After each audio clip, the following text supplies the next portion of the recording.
Tchad, Hissène Habré, l'ancien président tchadien, est décédé ce mardi 24 août à l'âge de 79 ans.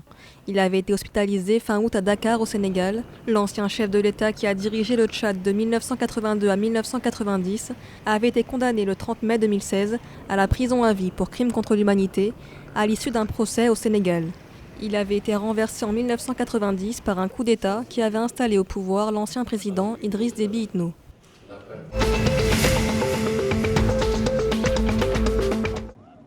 En Centrafrique, la plateforme d'opposition COD 2020 condamne la destitution par la Cour constitutionnelle de Karim Mekassoua, l'ancien candidat à l'élection présidentielle en Centrafrique et député de Bangui. Karim Mekassoua a été démis de ses fonctions mi-août.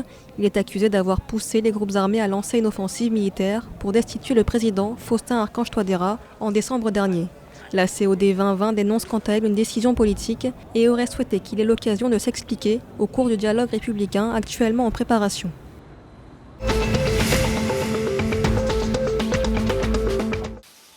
Le Cameroun a amélioré sa production de fèves de qualité lors de la saison 2020-2021, selon un rapport de l'Office national du cacao et du café. La campagne 2020-2021 aurait battu des records sur l'aspect qualitatif. Elle afficherait le meilleur pourcentage de fèves de grade bonne qualité des 20 dernières années.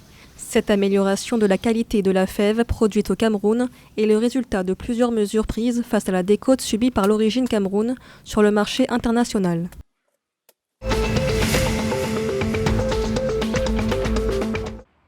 Le Gabon poursuit ses efforts d'intégration de l'énergie verte dans son mix énergétique.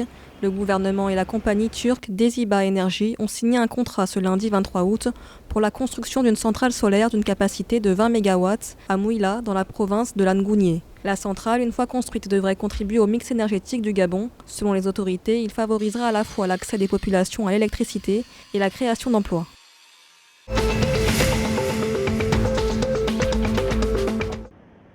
La République démocratique du Congo présentera son plan d'industrialisation aux bailleurs de fonds lors d'une conférence le 26 août prochain. Ce plan constitue un espoir pour la relance économique du pays qui envisage de mobiliser jusqu'à 58 milliards de dollars, soit 115 000 milliards de francs congolais.